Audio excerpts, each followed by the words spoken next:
Hola, ¿qué tal? ¿Cómo están? Estamos aquí en Saludarte, un programa sobre temas médicos que desde hace ya 13 años se emite por la 92.5 MHz fmsignos.com.ar y también a través de la página web www.fmsignos.com.ar y se retransmite a través de las radios Hipótesis 103.5 de General Lavalle, provincia de Córdoba, Radio Perfil 94.1 desde la localidad de Jovita, también provincia de Córdoba. Tenemos radios online como la feliperadio.com.ar y también Radio Ari Online desde la localidad de Goya, Corrientes. Aquí en Saludarte. Bueno, y me toca hablar un poco a mí ahora. Sí. Y hacer un poco de historia. Y tiene que ver con este tema de lo que es el abuso sexual, la violación, la atención en los hospitales a personas víctimas de abuso sexual, ¿no? Y de violaciones, claro. De abuso en general. Vamos a empezar más o menos por el año 2001, 2002, por ahí. Ahí empezaron. Por eso pasó siempre, no solo en ese año. Cuando llegaba una mujer víctima de un abuso sexual a la guardia, todos los que conocemos la guardia de un hospital, sí, los que estuvimos como médicos o como pacientes, sabemos que en un hospital tenemos, más o menos así estructuralmente, consultorios para la atención clínica, atención pediátrica, traumatología, sí, después está el shock room, está el quirófano, etcétera, etcétera. Hay muchas zonas, estaba hablando de un hospital grande, no. El tema era que cuando llegaba una mujer víctima de abuso sexual, era como que... ¿Qué hacemos? ¿Qué hacemos? ¿Quién la ve? La ve el clínico, la ve el psicólogo, la ve el ginecólogo. Y no, nadie sabía qué hacer. En realidad no sabía qué hacer. Porque, que al margen de eso, obviamente que el médico que está en una guardia está a 1000. Claro, también. También. Entonces, ¿qué pasa? Eso se vio muchas veces, junto con la doctora Galimberti, que la estamos nombrando muy seguido, y una psicóloga, la licenciada Larcamón, con idea, la doctora Galimberti nos dice, che, ¿y si hacemos algo con esto? Mirá. Nos sentamos, empezamos a charlar, qué se podría hacer, qué no se podría hacer. Viste, cuando se hace una investigación surge la pregunta. En toda investigación surge una pregunta. Siempre, por lo que investigues, está la pregunta. La pregunta fue, ¿qué necesita una mujer víctima de abuso sexual cuando llega a un hospital público? Empezamos a hablar, justamente una de las cosas que necesitaba, decíamos, era contención. Tal cual. Bueno, vamos a contenerla. Entonces, ¿cómo la contenemos? Bueno, la tiene que contener, en este caso, un psicólogo, un psiquiatra de guardia. Si es que viene con angustia, ahora yo les voy a contar que no siempre ocurre eso. Después tenemos la parte médica, digamos, ¿qué necesita desde el punto de vista médico una mujer víctima de un abuso sexual? Y después hablamos, bueno, también va a necesitar algún asesoramiento legal, ponele. Entonces digo, bueno, yo más o menos, yo soy médico legista, más o menos podría orientarla, si es que me toca atenderla, pero si no, habría que un poco informar, capacitar. Y también una cosa que pusimos en esto es el tema social, porque muchas veces estas mujeres han sido víctimas por un sistema social, por un tema de vivienda, de casas, y dijimos, bueno, también tendría que haber una trabajadora social en este tema. Muy amplio. Muy amplio, entonces dijimos, bueno, armemos algo a partir de eso. Obviamente cada uno en lo suyo, y después de un tiempo de trabajo surgió lo que se llamó o se llama el protocolo de atención a víctimas de abuso sexual, que le pusimos BAS, B-A-S, víctima de abuso sexual, para no poner víctima de abuso sexual, que quedaba medio estigmatizante. Entonces pusimos protocolo de atención a las BAS, a las víctimas de abuso sexual. ¿Y cómo lo armamos finalmente? Después de charlarlo, dijimos, bueno, ¿dónde lo llevamos a cabo? En la Guardia General nos pareció que no. Claro. Justamente por esto, porque en la Guardia General tenemos por un lado un traumatizado, por otro lado tenemos un infectado, un herido, no es lugar. Entonces, en nuestro caso, ojo, Hospital Álvarez, decidimos hacerlo en la maternidad. ¿Por qué en la maternidad? En la maternidad porque está en un ambiente no tan eufórico como el de locos como es la Guardia General, y porque teníamos un espacio que justamente ese fue el primer paso, que sea un espacio íntimo. Es decir, un lugar donde uno pueda sentarse con la persona, ¿no? A escucharla. La escuchamos. Ahora dijimos, bueno, ¿dónde volcamos todo esto? Entonces creamos una historia clínica ad hoc, especialmente para de abuso sexual, que iba a traerla hoy para que ustedes la vieran, pero ya la voy a traer la próxima vez. En donde constaba todo esto que hablamos. Teníamos los datos personales, teníamos el relato de la paciente, nos contaba qué había pasado, cuándo fue. Bien, tratamos de ser bastante descriptivos justamente para evitar la revictimización, es decir, que lo cuente una vez sola, no que se la esté contando a todo el mundo, sino que quede claro en la historia clínica. Podría estar en ese momento sola, acompañada, podría estar la psicóloga con ella, o el médico solo. No siempre, y eso es un mito a veces, que la mujer a veces no estaba tan angustiada, sino que tenía miedos, pero miedos de las secuelas, de las consecuencias que podía tener de ese abuso, a veces más que la angustia del propio abuso. No sé si queda claro.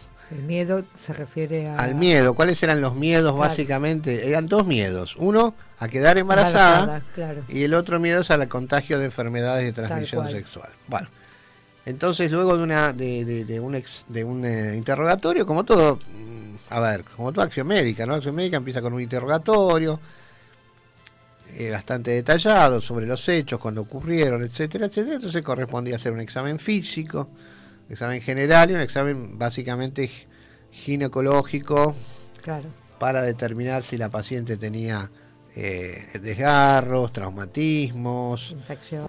Claro, un examen ginecológico, anal, el resto del cuerpo, buscando a lo mejor golpes, hematomas, quemaduras, ¿no? Porque hay gente que ha quemado con el cigarrillo, a las mujeres. Entonces buscando todo tipo y ahí, luego de todo eso, de un examen detallado, que también lo volcábamos en la historia, le hacemos unos análisis. Se le hace. ¿Qué análisis? Análisis general de sangre, orina, y aparte agregábamos 2 o 3 importantes, que son el estudio del HIV, el estudio de la BRL y el estudio de la hepatitis. ¿Por qué? Eso tiene un fin médico y un fin médico legal. Porque si la paciente fue abusada recientemente, el análisis no tiene por qué dar positivo, sino que tiene que llevar un tiempo. Ahora, si da positivo, significa que el contagio fue anterior. Si a una paciente viene recientemente abusada y tiene un HIV positivo, no fue por ese abuso, sino que el contagio fue anterior. Se salva el abusador, justamente, legalmente va en favor del abusador, porque después él no se puede argumentar que lo contagió él, sino que ya estaba de antes. Claro, bueno, pero me refiero que ella lo contagió a él. Ah, bueno. Bueno, no sé. Eso podría ser. Entonces era importante hacerse los análisis. Se le hacían los análisis. Aparte le dábamos la vacuna si la paciente no estaba vacunada, contra hepatitis B, la vacuna antitetánica, y esto era muy importante, se le daba la anticoncepción de emergencia. Eso es lo que te iba a preguntar, ¿qué soluciones hay en esa época? En ese momento que no había todavía... No, en esa época ya teníamos la anticoncepción de emergencia. Ajá. Ya la teníamos. Pero antes se le hacía un estudio, un DAP test, un ortotest, para determinar si la paciente estaba o no estaba embarazada previamente, y también si usaba método, porque a lo mejor ya usaba método anticonceptivo. Una mujer ya tenía un DIU colocado, si no hacía falta darle la anticoncepción porque supone que ya estaba protegida, o que si tomaba pastillas. Claro. Sí. Entonces, pero si no, se le daba la pastilla, si era una mujer en edad fértil. Hemos tenido mujeres abusadas de más de 70 años. Estamos hablando de mujeres en edad fértil. Entonces se le daba la anticoncepción de emergencia. Teníamos todo un botiquín de medicamentos, ¿no? Y también, de acuerdo al tiempo que pasó desde el abuso hasta que concurrió al hospital, darle una prevención del HIV. Porque el HIV puede prevenirse si es que se la medica a la paciente hasta las 72 o 96 horas de ocurrido el hecho. En caso de que pase ese tiempo ya no tiene efecto la prevención, claro, y ya hay que investigar contagio. Claro. Esos son los miedos que tenía. La paciente tenía mucho miedo a esto, claro, por eso actuábamos enseguida. Claro, claro. Y aparte le dábamos antibióticos para otro tipo de enfermedades de transmisión sexual. El violador, de por sí, un psicópata, claro, no piensa en, claro, no tiene que ver el aspecto físico de la mujer. Es, claro, un violador. Puede ser una chica de 20 como una mujer de 80. Sí, sí, sí. Es un violador. Entonces le hacíamos el examen físico, le pedíamos los análisis, le dábamos la anticoncepción de emergencia, le dábamos la prevención del HIV y después se la hacíamos ver por la psicóloga o antes o después y le dábamos un consejo legal. Hay muchas mujeres que venían con la denuncia ya hecha y otras que no, porque la denuncia, y eso que quede claro, la denuncia por abuso sexual en una mayor de edad, en una menor no, en una mayor de edad, es voluntaria. Ojo, es de lo que se llama de instancia privada. Instancia privada quiere decir que la mujer no tiene por qué, si no quiere, no lo denuncia. Claro, claro. Y la persona que la atiende tampoco, salvo que la persona venga en un estado de inconsciencia. Claro. Ha sido abusada, violada, entonces ahí sí, pero si es una persona lúcida, la decisión la va a tomar ella. Uno le explica justamente un asesoramiento legal, le dice, bueno, tiene derecho a denunciarlo. De hecho, nosotros le aconsejamos que lo haga, porque así ponemos en guardia a la policía y tratamos de buscar al abusador. Y bueno, entonces le aconsejamos hacerlo. Algunas la hacían, otras no, y a otras ya la tenían hecha previamente. Claro. Y el otro tema, el tema social, bueno, en general se hacía, no sé si en el momento, si había, y si no, posteriormente, una consulta. ¿Por qué? Porque muchas veces el abusador estaba dentro de su ámbito, el ámbito de amistades, el ámbito familiar, y era importante que se conozca a nivel social todo esto, y había una ayuda para esa persona. Obviamente después le hacíamos el seguimiento de esa paciente con los análisis, lo seguía el servicio de infectología por un lado y nosotros en maternidad nos ocupábamos de la parte ginecológica. Sí. Infectología le hacía la continuidad, de los estudios, los análisis, a ver si hubo algún contagio. Por suerte las personas que llegaban a tiempo, claro, ahí se podía resolver si la persona no se contagiaba, que quedaba inmune justamente por esta medicación que le dábamos. Y bueno, después se seguía el control en infectología y si había algún problema podía venir a la maternidad.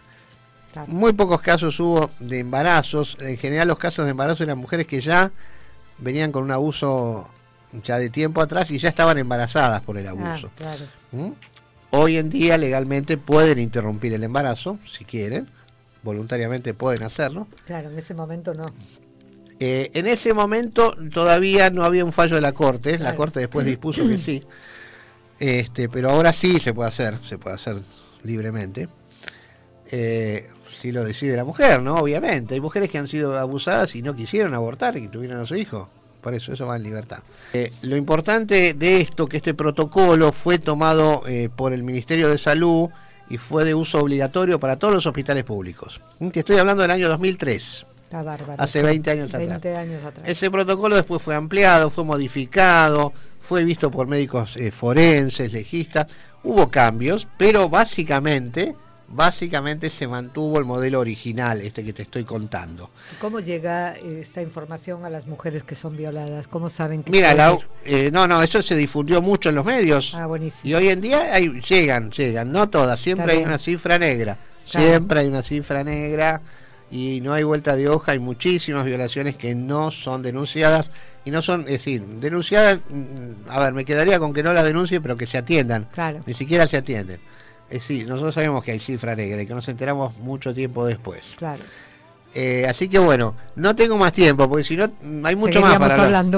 Tengo mucho, tenemos un libro de registros, llegamos a pasar más de 1000 mujeres teníamos registradas, y que son pocas, porque si hubo 1000 Seguro que hay. Se llegaron 10 veces más, por lo menos. Tal cual, 10.000. Pero bueno, esto es lo que yo les puedo contar. Hay mucho más. Necesitaría también un programa entero para contar todo lo que hicimos. Sí. Bueno. Pero bueno, es lo que hicimos en el año 2003, que ya quedó. Y hay que seguir haciéndolo. Y hay que seguir haciendo, exactamente.